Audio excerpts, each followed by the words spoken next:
A historic moment unfolding on the Capitol Hill today. House Democrats unveiling 2 articles of impeachment against President Trump, charging him with abuse of power and obstruction of justice. Good afternoon, and thanks for joining us today. I'm Tim Seaman.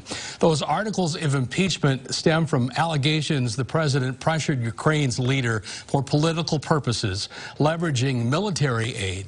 ABC's Mona Kosarabdi is in Washington tonight with our top story at 5. In a rare move, Congress this morning deploying its most powerful tool under the Constitution. The House Committee on the Judiciary is introducing 2 articles of impeachment charging the President of the United States, Donald J. Trump, with committing high crimes and misdemeanors. The announcement, a culmination of a months-long, in-depth investigation into the president's efforts to pressure Ukraine to investigate his potential 2020 political rival Joe Biden and his son Hunter, as well as the 2016 election. Framers of the Constitution recognized that someday a president might come to office who would abuse that office, betray the public trust, and undermine national security to secure foreign help in his reelection. House Republicans are accusing Democrats of moving too quickly throughout the process, claiming they have no solid evidence against the president. Minority Leader Kevin McCarthy swiftly criticized his Democratic colleagues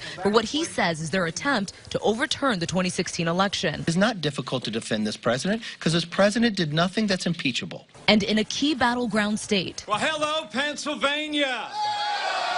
Vice President Mike Pence railed against the impeachment inquiry and called for 4 more years of Trump in the White House. And what's happening in Washington, D.C. today is a disgrace. It's nothing short of a partisan impeachment. The House Judiciary Committee is expected to take up articles for debate and approval as soon as this Thursday, setting the stage for Trump's likely impeachment before the year's end. House Democrats need around 217 votes to pass each article. If they pass, Speaker Nancy Pelosi will formally send the articles to the Senate for a January trial. Mona Kosarabdi, ABC News, Capitol Hill. And Republicans are denouncing the newly written articles of impeachment, and that includes Iowa Senator Chuck Grassley, saying today the House's case cannot stand up to scrutiny.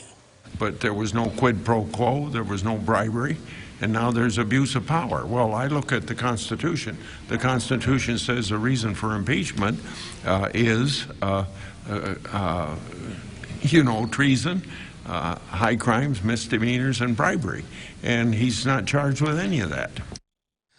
Nebraska Governor Pete Ricketts also reacting to the move, calling the articles a sham, saying in part, quote, Nancy Pelosi and House Democrats have wasted countless hours and millions of taxpayer dollars trying to remove a duly elected president. Should House Democrats vote to impeach, I expect President Trump to be fully exonerated by the Senate.